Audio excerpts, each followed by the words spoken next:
Kita lanjutkan nomor 5 terakhir ya, yaitu nomor 26 sampai nomor 30. Kita bahas nomor 26. Di sini kalian diminta untuk membuat kalimat iklan yang sesuai untuk melengkapi gambar. Ini gambar gayam ya, kalau di teks buah gayam. Kita lihat pilihan jawaban A. Keripik gayam rasa kekinian, dijamin enak, nikmat, dan renyah. Keripik gayam rasa kekinian. Ini belum menjelaskan seperti apa maksud rasa kekinian. B. Jangan sampai ketinggalan, segera coba keripik gayam dengan cita rasa orisinal. C. Dari harta karun desa yang terlupakan, nikmati renyahnya gayam di setiap gigitan. D. Ini berarti dari desa, kemudian nikmatnya setiap gigitan. D. Kini hadir keripik gayam dengan cita rasa modern dan bermanfaat untuk kesehatan. Kita lihat deskripsinya. Ratri berusaha memanfaatkan buah gayam yang sering ia temukan di desanya. Selama ini ia melihat buah gayam yang jatuh dari pohonnya hanya dibiarkan begitu saja. Ratri berinisiatif membuat keripik gayam untuk meningkatkan nilai ekonomis dari buah tersebut. Ia menawarkan berbagai rasa kekinian agar gayam dapat digemari generasi muda. Dari latar belakangnya ini berkaitan dengan buah yang dari desa dan tidak dimanfaatkan dengan baik, kan? Berarti jawabannya tepat, yaitu yang C. Kemudian nomor 27. Nomor 27 yaitu agar teks menjadi kohesi dan koheren. Perbaikan yang tepat untuk kalimat bercetak miring. Sebenarnya kalau kalian terlalu memikirkan kohesi koheren itu seperti apa, sebenarnya langsung bisa fokus ke yang dimiringkan saja. Teks lainnya tidak perlu kita baca gitu. Kalau mau dibaca ya boleh. Itu untuk apakah sesuai atau tidak. Tapi kan di sini yang diminta perbaikan yang miring agar kohesi dan koheren. Kohesi dan koheren itu maksudnya agar dia padu, nyambung sesuai maknanya, begitu ya. Kita lihat teksnya. Masyarakat diimbau untuk tidak berpergian selama lebaran.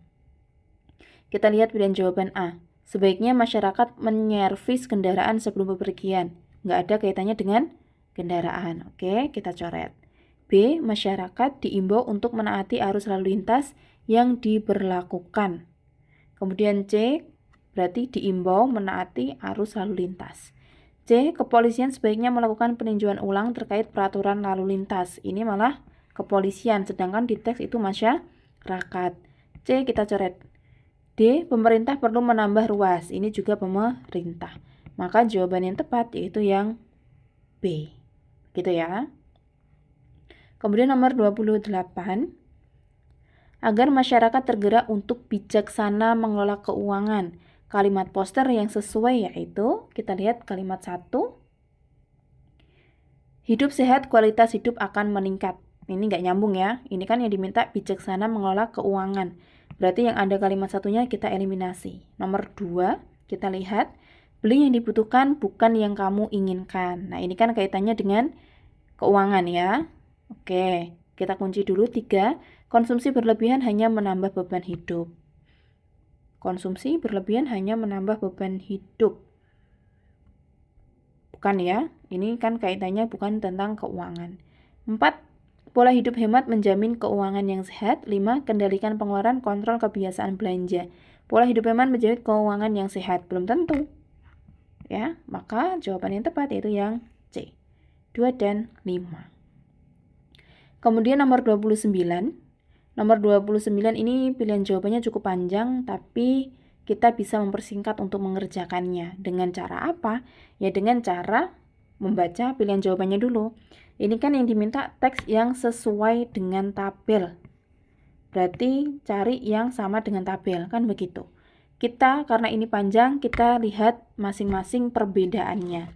Ya, dengan cara membaca cepat pada bagian setiap pilihan jawabannya. Kita lihat pilihan jawaban A. Kalimat 1, temulawak mengandung kurkumin, singiberen, turmeron, kurkuminol, oleurosin, dan polifenol. Kita lihat yang B apakah sama?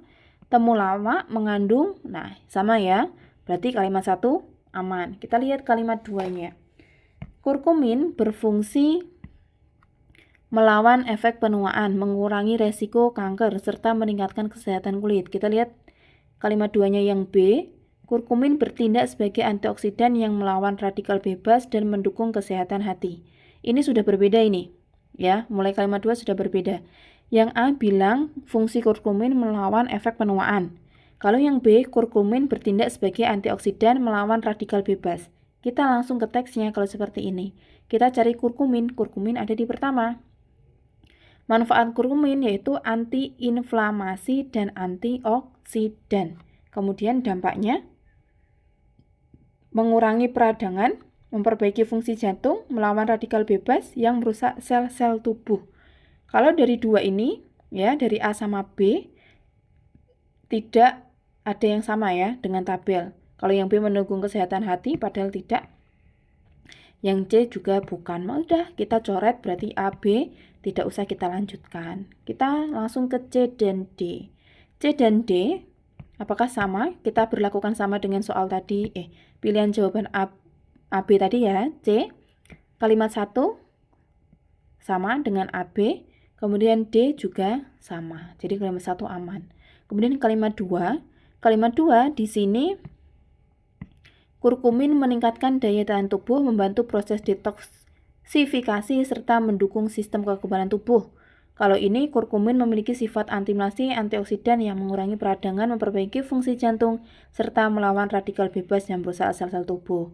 Nah, berarti kita sudah tahu bahwa jawabannya yang D, tanpa kita baca yang lain-lain gitu ya. Jadi, kalau untuk pilihan jawaban yang panjang seperti ini, silahkan kalian bandingkan per kalimatnya. Biasanya tuh akan dibedakan hanya di beberapa kalimat, bisa di kalimat paling akhir, di tengah, seperti itu. Kalau seperti ini tadi kan kita cepet ya, jadi nggak yang kita lihat A dulu, terus kalian cek sini, cek lagi, itu akan membuat lama mengerjakannya. Tapi dengan cara seperti itu tadi, kita akan lebih cepat, begitu. Kita lanjutkan terakhir, akhirnya di nomor 30 pembahasan kita ya. Oke, nomor 30 diminta karena banyak siswa yang tidak membawa bahan. Karena tidak membawa bahan dan tidak melakukan langkah yang dianjurkan Buti. Pernyataan nomor berapakah yang mungkin terjadi? Nah, berarti ini kita harus tahu apa langkah yang dianjurkan oleh Buti ya. Kita lihat kalimat 1 dulu. Buah-buahan yang tidak dicuci akan tetap bersih karena bercampur dengan es serut yang dibuat oleh siswa. Sirup manis yang dibuat oleh siswa tanpa adanya jeruk nipis rasanya menjadi kurang segar. Potongan buah yang terlalu kecil dan ukuran beragam akan mengurangi keindahan penyajian dalam es buah.